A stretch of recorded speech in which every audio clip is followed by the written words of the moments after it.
Last Friday in South End on the Blue Line, what happened? Irina Zaruska was murdered. And I want to start off expressing my condolences to her friends and her family. It's been a difficult and challenging week for these three men. Brent Cagle, the interim CEO of CATS, Eric Osnes, CATS's chief safety and security officer, and Lee Ratliff, assistant chief for professional security services, the company CATS contracts with to keep our transit system safe. This kind of senseless violence, it shakes us all. It's shaken the community. It's shaken our riders. It's shaken our employees. I'm sure you all have seen the surveillance video from on board. What can you tell us that you see in that video? It was a pretty horrific event. It was a random act, something that I don't feel that any person from a law enforcement perspective, security perspective, could have done anything to prevent that. What's even more haunting about this, if you look at the video, policing is about monitoring behavior. There was absolutely no behavioral cues that would have triggered an interaction with this individual. This individual was sitting down, for all intents and purposes, looked like he was just having a normal train ride. There was nothing about his demeanor. He wasn't sweating, he wasn't talking to himself, he wasn't interfacing in a manner that would have triggered attention to him that he was about to do a heinous act. And then all of a sudden you see his face change, he commits the act, and it's in a split second. In 6 seconds, they tell us, Brown stabbed Zarutska to death out of nowhere. Brown's mother tells us her son suffers from schizophrenia and was homeless. CATS says there was not a security guard on that train when this all happened. Was there a security failure that night? No. On this night, I think that while the outcome is horrific, is terrible, the system, the processes, they all functioned as they should have on that night. Now, I think knowing what we know now, there may have been other opportunities for this person to have got the help they needed, or to not been where they were that night. But on this night, I believe that the processes worked. I want to talk about the things that were successful that night. The 911 call went in, okay? And then the response from the call coming in, 6 minutes, this person was in police custody. You say your systems and policies worked, but a woman died. Absolutely, and I acknowledge that. We have heard from law enforcement that there is power in presence, that if he may have seen a guard on board that train that night, he could have thought twice before he did what he did. I can't put a police officer or a security officer on every street in Charlotte. It's just not feasible. It's not from a budget standpoint, from a hiring standpoint. The perception of having security and presence is always great, and we want to increase those numbers, right? But at the end of the day, if someone wants to commit a violent crime, and that crime can be done in seconds, okay, there's nothing that a police officer can do to stop that act from happening. We can react to it, but to prevent it, it's not a lot we could do. Ratliff's professional security services company has 184 security officers working our transit system. He has the budget to hire up to 219. He says he's open to adding more, but that would be a decision the city has to make and fund. Is there a desire to see more guards on our transit? There is absolutely a desire to understand what happened and how we can move forward and learn from that.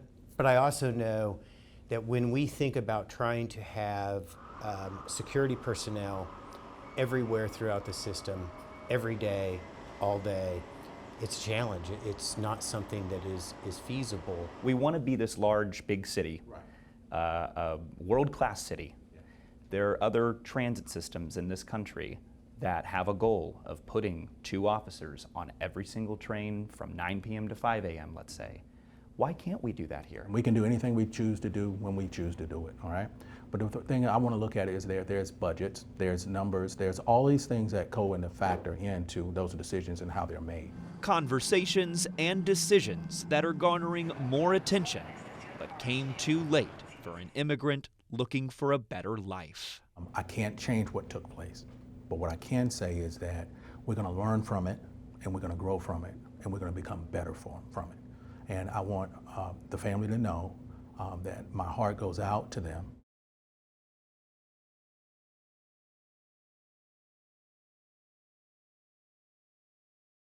You heard from CATS leaders saying an officer on board the train they believe would not have had time to even stop this attack. Our Hunter Sines is joining us now in studio. And Hunter, you also asked them if Brown even had a ticket to even be on the light rail in the first place. I did, Erica, and I asked that because a federal study notes that there is an overlap, a relationship, that when train fares are not paid, there's often an increase in crime on transit. The head of CATS and the two men responsible for security told me none of this is simple.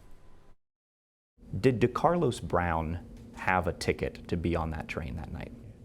I do not know the answer to that, and I'm not sure that Eric or Lee know that answer. That's an answer I don't. We do not know. Still part of the investigation. It seems a pretty easy part of the investigation to look it up. That's a great question, but what's more important to me is getting a conviction. Sure, but arguably, if we talk about prevention, if he didn't have a ticket, right, he technically should have never been on that train and should have been arguably stopped before getting on, correct? Well, if we had looked at his evaluation, he probably shouldn't even been in the community. That's because Brown has a documented history of mental health issues and crimes. But with Charlotte's Blue Line designed as an open system with no gates or turnstiles, it can be easy for anyone to get on board. I think we're all familiar with closed systems where to get on the train, you buy that ticket and you go through the turnstile or you go through the gates. The Blue Line is not one of those. And because of how it's built, it would be difficult, if not impossible, to retrofit the system. That doesn't mean that we can't enforce fares. It means that we have to do it a little bit differently. And we know that fare evasion, both on the buses and on the trains, is an issue that we're working to address. So would he have got on that train if he didn't have a ticket? Maybe, maybe not. Could he have encountered a fare inspector? Possibly, again, but it's not.